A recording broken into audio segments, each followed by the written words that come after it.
प्रिय भक्तजनों, मैं हूँ वासुदेव कृष्ण। आज तुम्हें एक कथा सुनाता हूँ जो हर युग में सत्य है और मार्गदर्शन करती है।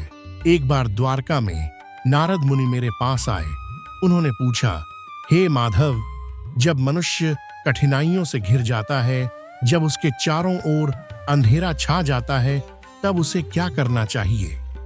मैं मुस्कुराया और कहा, नारद, मनुष्य अक्सर कठिन समय में भयभीत हो जाता है, लेकिन वह भूल जाता है कि उसके भीतर ही दिव्य शक्ति है।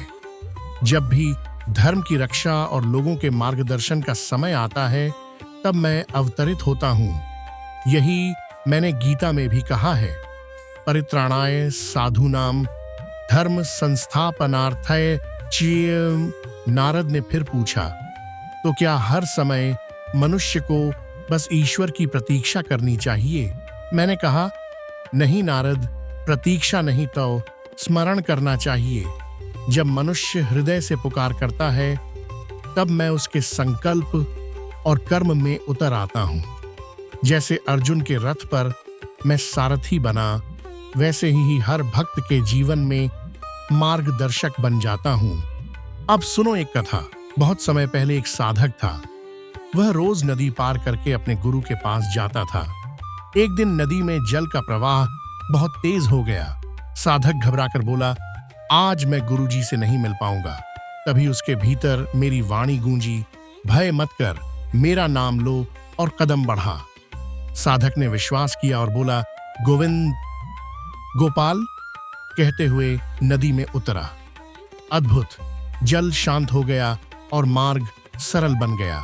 नारद यह सुनकर बोले, तो सच्चा विश्वास ही मनुष्य की रक्षा करता है। मैंने उत्तर दिया, हाँ नारद, सुख और दुख आते जाते रहते हैं, लेकिन जो व्यक्ति श्रद्धा और भक्ति से कर्म करता है, उसके मार्ग को मैं स्वयं सरल करता हूँ। इसीलिए मैंने गोकुल के लोगों के साथ खेला, इसीलिए मैंने अर्जुन को जीवन का ज्ञान दिया, और इसी कारण हर भक्त की पुकार सुनता हूँ। हे मनुष्य, याद रखो, कठिन समय से डरना मत। भक्ति को अपने दिल में रखो, कर्म को सही मार्ग से जोड़ो और विश्वास के साथ आगे बढ़ो। तुम्हारे हर कदम पर मैं हूँ, तुम्हारी हर सांस में मैं हूँ। जहाँ सच्चा प्रेम है, वहीं कृष्ण है। यह कथा तुम्हें याद दिलाती है कि भगवान बाहर कहीं नहीं, वे तुम्हारे भीतर ही हैं। बस उन्हें सच्चे मन से पुकारो और वे तुम्हारे मार्गदर्शक बनकर हमेशा साथ देंगे। प्रिय श्रोताओं, अगर आपको यह कथा पसंद आई हो तो चैनल को जरूर जुड़ें। हर दिन ऐसी ही प्रेरणादायक और धार्मिक कथाएं आपके लिए लाते रहेंगे।